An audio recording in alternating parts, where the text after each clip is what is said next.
My name is Giraldez, and I'm excited to present our project to you here today. Our interests are really in understanding the genetic regulatory codes that shape gene expression in animal development and in biology in general.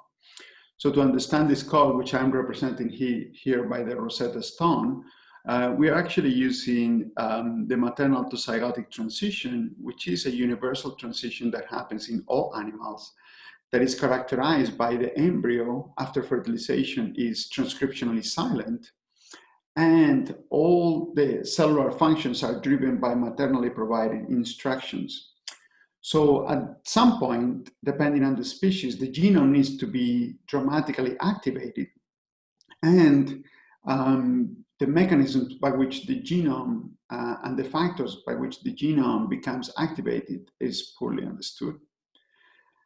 At the same time, this activation of the genome clears many of the maternally deposited messages and proteins.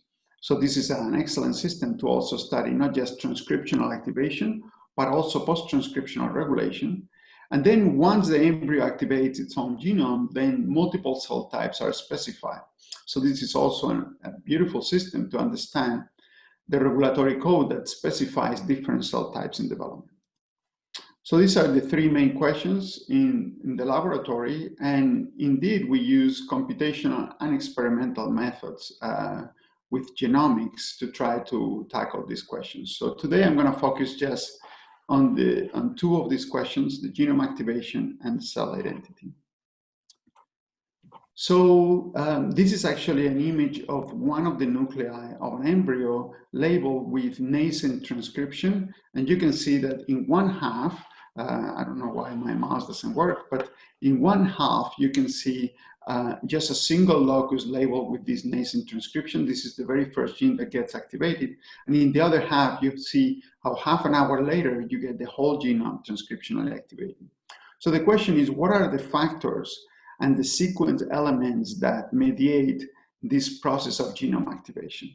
To address this, we have used ATAC-seq, which basically allows you with a transposon to identify the sequence that are accessible in the genome. So these are open regions in the chromatin. And the rationale is that, well, if you have the enhancers occupied by different proteins, the promoters occupied by other proteins, and you do an ATAC-seq, what you will find is peaks flanking those occupied regions in the chromatin by the enhancer, by the orange and the green protein.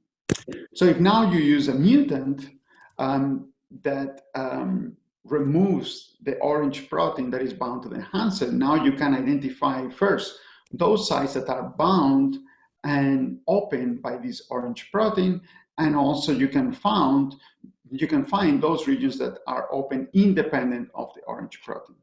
Here is one example where you can see these are genome tracks. On the top track, you can see the wild type ATAC, and in the bottom, you can see the mutant. This is actually a triple mutant for 3 transcription factors. And you can see how the first peak actually loses accessibility while the second peak maintains accessibility. So now if we do motif discovery, we can find the transcription factors that are bound there.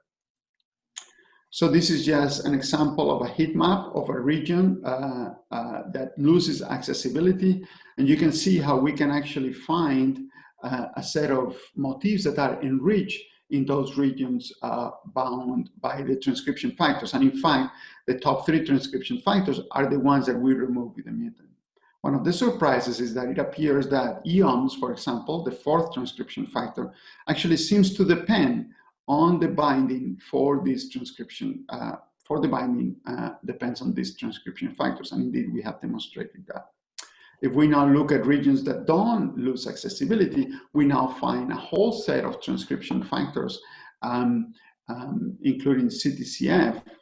This is not just transcriptional activation, but also other open regions in the chromatin that maintain accessibility. And this basically has revealed a whole network of transcription factors that are bound either at promoters, active enhancers, and other accessible regions.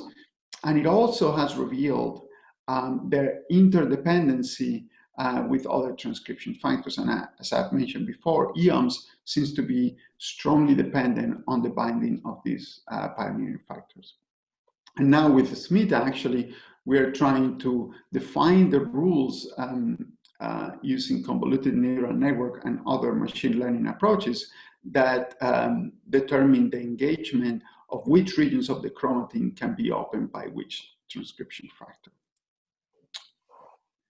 In the second part, I want to give you a brief overview of our work on trying to understand how cell identity is specified throughout the embryo. And this is also another project that we are doing as a joint effort with SMITA. So the goal is to understand through identifying the regions that are open in the chromatin and the regions that are transcriptionally activated, understand the different developmental trajectories and the underlying transcription factors that specify each cell type in the embryo over development. So as I show you in the process of genome activation, where there is basically one cell type, we look for regions that become open using single cell ATAC-seq. And then we also look at the regions that become transcriptionally activated. We pair those regions that become open with the subsequent transcriptional activation. And also we generate mutants that then can test the hypothesis of which regions depend on specific transcription factors and which cell types actually get modified in their identity when we lose those transcription factors. And in particular, we have a large focus where we are analyzing all the set of chromatin remodelers that have been identified in autism spectrum disorders. So you can see these are a set of genes that are associated with autism in humans.